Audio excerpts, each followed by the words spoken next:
CA under 14 cricket selections కోసం ప్లేయర్లు భారీగా హాజరయ్యారు. సెలక్షన్స్ కు 1000కి పైగా విద్యార్థులు వచ్చారు. సెలక్షన్ లో గందరగోళం నెలకొనడంతో ప్లేయర్లు బారులు తీరారు. హెచ్సిఏ నిర్వాహకుల తీరుపై విద్యార్థుల తల్లిదండ్రులు ఆగ్రహం వ్యక్తం చేస్తున్నారు. ఏర్పాట్లు సరిగా చేయలేదని ఆరోపిస్తున్నారు.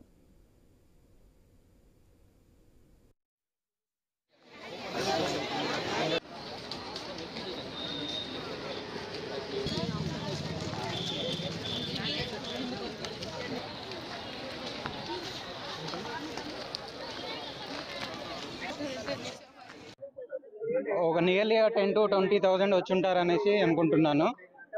ఇది డ్రమాటిక్గా ఫెయిల్ అయిందండి. ఆర్గనైజ్ చేయడంలో డ్రమాటిక్ ఫెయిల్యూర్. అది పెద్ద పిల్లలైనా ఓర్చుకుంటారు. ఇంత చిన్న పిల్లలు 2-3 అవర్స్ నుండి భుజాలకి క్రికెట్ కిట్లు వేసుకొని లైన్లో ఎండలో నిల్చొని ఉన్నారు.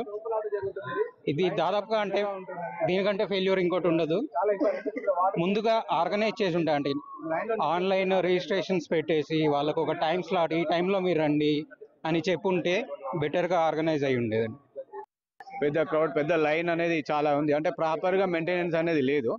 ఎందుకంటే ఇక్కడ వచ్చిన సెక్యూరిటీ వాళ్ళు కూడా మీరు వెళ్ళండి మీరు అని చెప్పేసి వాళ్ళు అని చెప్పేసి చెప్తున్నారు. అంటే ఒక వాటర్ ఫెసిలిటీ లేదు, ఒక సీక్వెన్స్ అనేది అది లేదు. అంటే మేనేజ్మెంట్ అంటే కొద్దిగా ఆలోచిస్తే బాగుంటుండే. ఇంకోటి ఏంటంటే ఇప్పుడు ఎట్లయినా ఎవ్రీ ఇయర్ నిర్వహిస్తున్నారు. ఇవి నిర్వహించినప్పుడు ఏంటంటే ఒక ప్రాపర్గా గైడెన్స్ లాగా పోతే బాగుంటుంది అనేది నా యొక్క ఉద్దేశము. ఎందుకంటే ముందే ఒకటి స్లాట్ బుక్ చేసుకొని ఇంతమందిని ఇట్లా 2 days అని చెప్పేసి పెట్టారు. తెలుగు రాష్ట్రాల నుంచి మొత్తం చాలా మంది స్టూడెంట్స్ వచ్చారు. ఎంత పెద్ద లైన్ ఉందంటే ఒక 2 kilometers అంత లైన్ కూడా ఉంది. అసలు చాలా మంది వస్తున్నారు. అంటే ఒకటి కరెక్ట్ ఫెసిలిటీస్ అంటే వాటర్ ఫెసిలిటీ కూడా లేదు. పిల్లలు మొత్తం ఏంటంటే ఎండలో ఉంటున్నారు. చాలా అంటే ఆ ఎండలో ఉండిపోయి ఏం ఆడగలుగుతారు బాబు.